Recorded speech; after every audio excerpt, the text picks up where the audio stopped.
જીવનમાં હોય જ ને. હવાર હાન દીવાબત્તી થવા જોઈએ. ભગવાનને જરા બે હાથ જોડી લ્યો. લાંબી ચોડી પૂજા ન થાય તો કઈ વાંધો નહીં. રામજીનો ફોટો હોય, હનુમાનજીનો ફોટો હોય, આપણા સદગુરુનો ફોટો હોય, ગ્વાલીનાથ ભગવાનનો ફોટો હોય અને ઘર મંદિર થઈ જાય. રોજ હવારના એને પગે લાગવાનું, સૂર્યને લોટો પાણી ચડાવીને પ્રણામ કરવાના. ખેડૂત હોય, પશુપાલક હોય, એની પાસેથી કઈ લાંબી ચોડી પૂજાની ભગવાન અપેક્ષા ન રાખે. પણ બ્રાહ્મણો 4 કલાક ભગવાન ગ્વાલીનાથ ઉપર અભિષેક કરે અને જે પુણ્ય મળે એ પુણ્ય ભરવાડ ઘેટા બકરા લઈને ચારવા નીકળે, અથવા તો એક ખેડૂત હળ લઈ કે હાથી લઈ અને ખેતર જવા નીકળે, અત્યારની ભાષામાં ટ્રેક્ટર લઈ ખેતર જવા નીકળે, અને વચ્ચે મહાદેવનું મંદિર આવે ત્યાં થોડી વાર ઊભો રહી અને બહારથી જ આમ ફેટો ઉતારી અને ભગવાનને પ્રણામ કરી લે, અને પછી પાછો એ જોડા પહેરી, માથે ફેંટો મૂકી જોડા પહેરી અને વળી પાછો ખેતર તરફ અથવા તો સીમમાં ઢોરા ચરાવવા નીકળી જાય. તો ઓલા બ્રાહ્મણોની 4 કલાકની શિવજીના અભિષેકની પૂજા બરાબર આ ભરવાડનું કે આ ખેડૂતનું આમ પાઘડી ઉતારીને પ્રભુને પ્રણામ કરી લેવું 1 મિનિટમાં એ ખરખું પુણ્ય. કારણ કે ખેડૂતે તો પછી એની સાચી પૂજા કરવાની છે ખેતરમાં જઈને. ઢોરા ચારતો ગોવાળીઓ દ્વારકાધીશજીને યાદ કરે ને, એની પૂજા જ છે. ગોવાળિયા છે ને બધા તમે લોકો ભરવાડો, એટલા માટે દ્વારકાધીશ તમારો વડો ગોવાળિયો, એના જાતિભાઈ છો, ભાઈબંધ છો તમે દ્વારકાવાળાના. હારે હારે ગાયું ચારે, એમ જ ત્યાંથી હારો હારે નીકળ્યા ને, અને પછી અહીંયા રોકાયા દ્વારકાધીશ. સમૂહ લગ્ન, જાજાવડા દેવ, અને એવું એક સ્થાન બની ગયું, ધર્મ સ્થાન, જે શ્રદ્ધાથી સમગ્ર સમાજને પકડી રાખે. આ સ્થાન ઉપરથી સમયે સમયે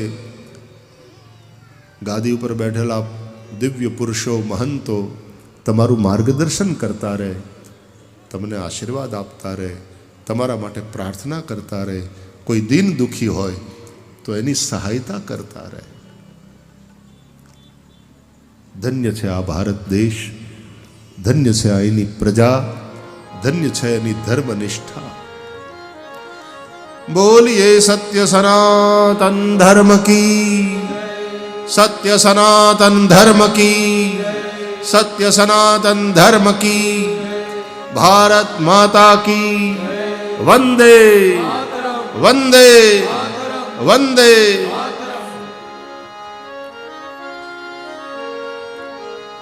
વ્યવહાર ધર્મ અને પરમાર્થ ધર્મના 2 બળદ જોડેલા હોવા જોઈએ ગૃહસ્થાશ્રમને ગાડે. અહીંયા એકેય બળદ જોડેલો નહોતો. એનો મતલબ જેના જીવનમાં ધર્મ જ નથી, ન પરમાર્થ ધર્મ ન વ્યવહાર ધર્મ, જેને ધર્મની પડી નથી, જેને સમાજની પડી નથી, કેવળ ભોગોમાં જેનું જીવન લિપ્ત છે, ખાઓ પીઓ મજા કરો, મોજ કરો,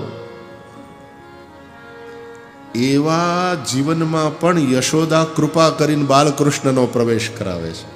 નીચે જોડી બાંધી બાલકૃષ્ણ પ્રભુને સુવડાવીને જતા રહ્યા.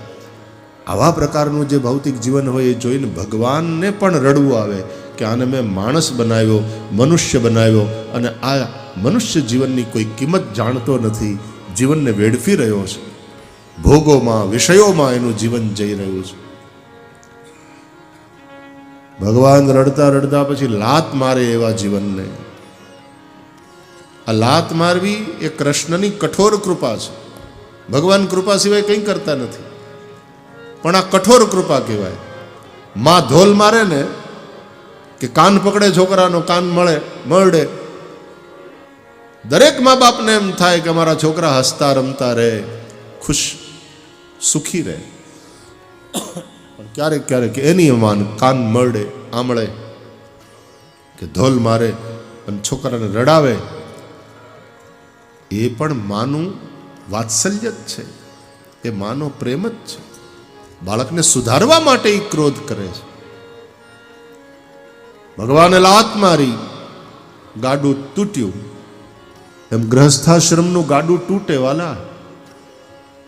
બે પૈડામાંથી એક પૈડું નીકળી ગયું, કાં પતિ ને કાં પત્ની, એક પૈડું નીકળી જાય, બીજું પૈડું રહેવું નહીં. ચક્કર ચક્કર ફરતા ફરતા પછી ધીમે ધીમે ધીમે શાંત થયું.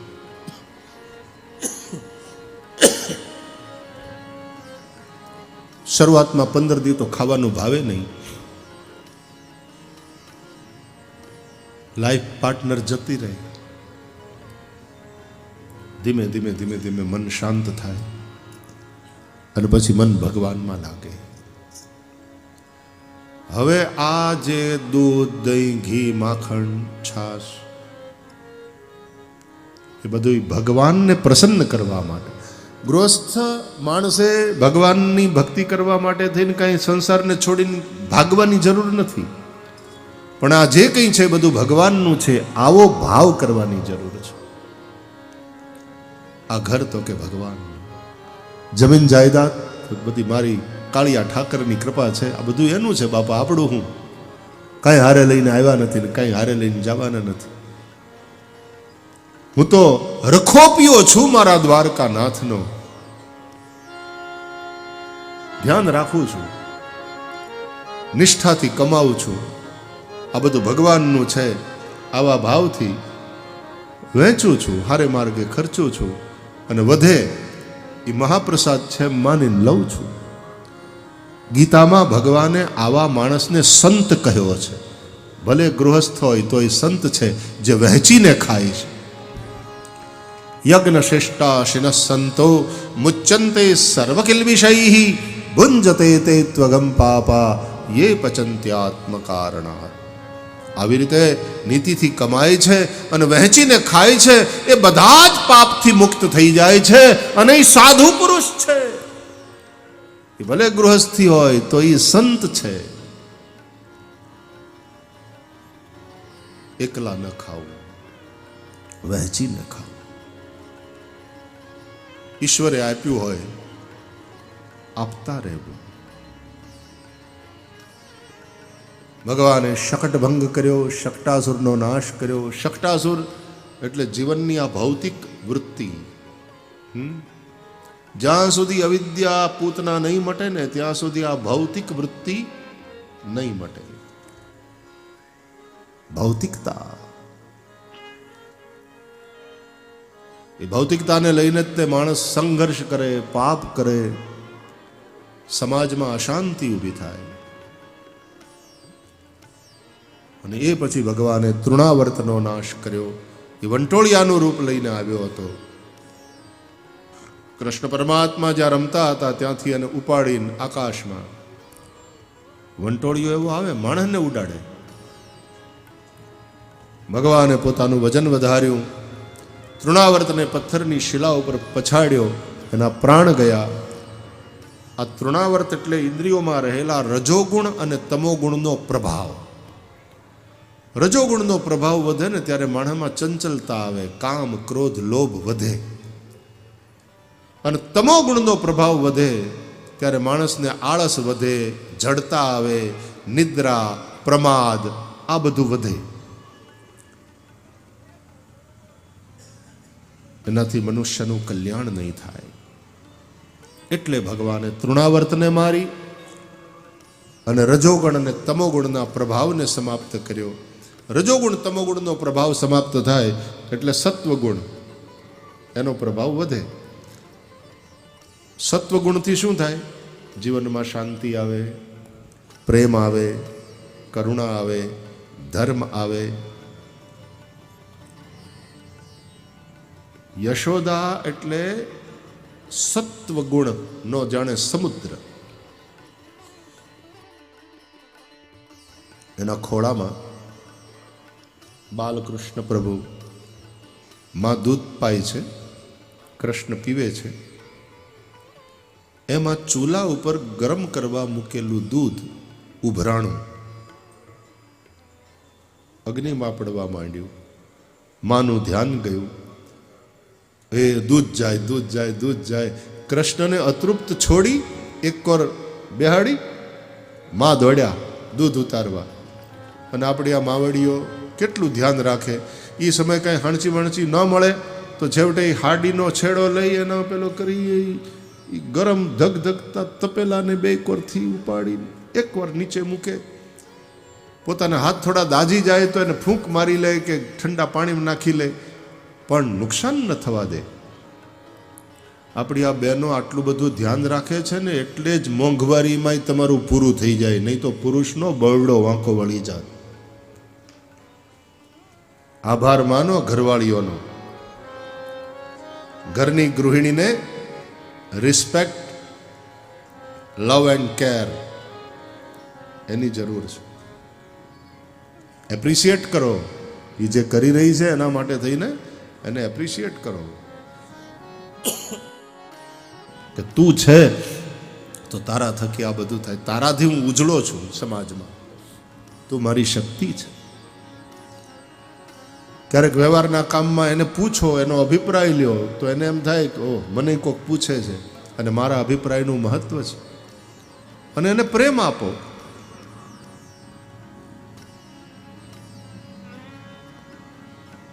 આટલું હોય ને તો સ્ત્રી પુરુષની શક્તિ બની પુરુષના વ્યક્તિત્વમાં ઓગળી જાય, એની શક્તિ બની અને એના જીવનને ધન્ય કરે.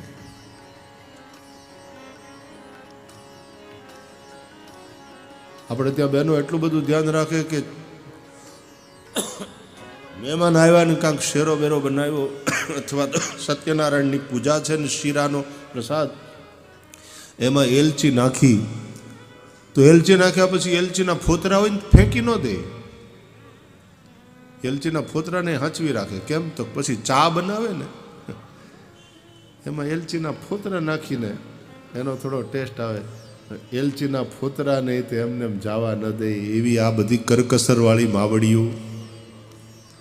ત્યારે મોંઘવારીના જમાનામાં બે છેડા ભેગા થઈ રહ્યા છે. યશોદામાં એ દૂધ ઉતાર્યું, પણ કનૈયાને આવ્યો ગુસ્સો કે મને છોડીને દૂધ ઉતારવા ગઈ માં, મને ભૂખ્યો છોડીને.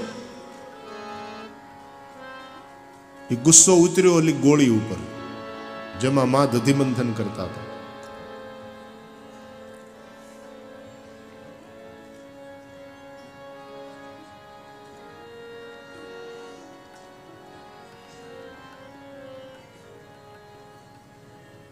પછી ગોળી ફોડીને માં યશોદાએ એને બાંધ્યા. એ બધી દામોદર લીલા છે. પણ અહીંયા માં યશોદા દૂધ પીવડાવે છે. ચિંતા થઈ, વધારે પીશે અને અપચો થશે. ભગવાને બગાસું ખાધું, આંખ બંધ છે. બગાસું ખાધું ને ભગવાનના મુખમાં વિશ્વના દર્શન કર્યા માં યશોદાએ. જાણે ભગવાને બતાવ્યું, માં મારા મોઢામાં આખું વિશ્વ છે. તો મને એકલાને દૂધ નથી પાતી, તો આખા વિશ્વને દૂધ પાય છે. માં તું મને એકલાને તૃપ્ત નથી કરતી, તું આખા વિશ્વને તૃપ્ત કરે છે. હા જો ત્યાં હરિહર ચાલુ થઈ ગયું છે.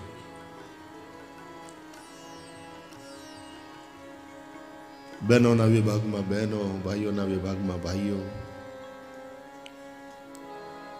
એ કોણ માણસ જમે છે? નહીં.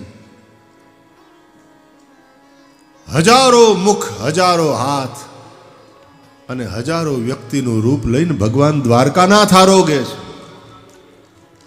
એ ભગવાન જગદીશ્વર ઈ જમે છે. તમને ભૂખ લાગે ને તમારા પેટમાં જે જઠરાગ્નિ છે ને, એ ભગવાનનું રૂપ છે. અહમ વૈશ્વાનરો ભૂત્વા પ્રાણીનામ દેહમાશ્રિત પ્રાણાપાન સમાયુક્ત પચામ્યન્નમ ચતુર્વિધમ. આવું ભગવાન ગીતામાં કહે છે. એ હજાર હજાર મુખે ભગવાન આરોગે છે. એટલા મોઢા ત્યાં આરોગી રહ્યા છે. આ મોઢા હજી અહીંયા બેઠા છે ને હરિગુણ ગાઈ રહ્યા છે. પણ હવે હાલો